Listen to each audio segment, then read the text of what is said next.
राष्ट्रवादीचे नेते जितेंद्र आव्हाड हे नेहमी त्यांच्या विधानावरून चर्चेत असतात. नुकतंच त्यांनी एक्स या समाज माध्यमावर एक ट्विट केले.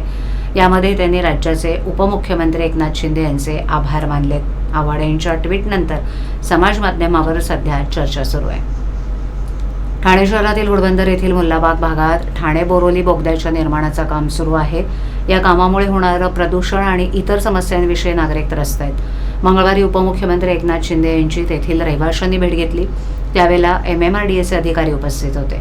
रहिवाशांनी त्यांच्या समस्या मांडल्यानंतर मुल्लाबागऐवजी सत्यशंकर संकुलाच्या भिंतीपर्यंत भुयारी मार्ग देण्यात येणार असल्याचा निर्णय MMRDAनं घेतलाय. त्यामुळे येथील रहिवाशांना दिलासा मिळालाय.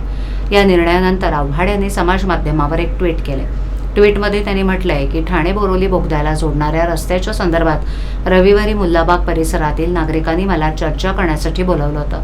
येथील रहिवाशांची प्रमुख मागणी अशी होती की तो येणारा बोगदा युनिवॅक्स कंपनीच्या प्रवेशद्वारापर्यंत आणावा.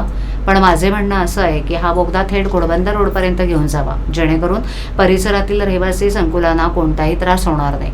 रविवारी बैठक झाली आणि उपमुख्यमंत्री एकनाथ शिंदे यांनी सर्व संबंधित लोकांना बोलावून हा बोगदा थोडासा पुढे नेण्याच्या सूचना केल्या. त्याबद्दल मी त्यांचे आभार मानतो. मात्र लोकांनी मागणी केलीच आहे तर तो बोगदा थेट घोडबंदर रोडलाच जोडावा, जेणेकरून पुढील काळात रहिवाशांना होणारा धुळीचा त्रास आणि पर्यावरणीय असमतोल टाळता येईल. पण माझ्या भेटीमुळे एवढा परिणाम होऊ शकतो याचं मला आश्चर्य वाटतंय. 6 महिने ते रहिवासी मागे लागले होते, निर्णय होत नव्हता. रविवारी एक बैठक काय झाली, जादूची कांडीच फिरली. आभार एकनाथ शिंदे साहेब असं म्हटलं आहे. या ट्विटवर वेगवेगळ्या प्रतिक्रिया उमटत आहेत.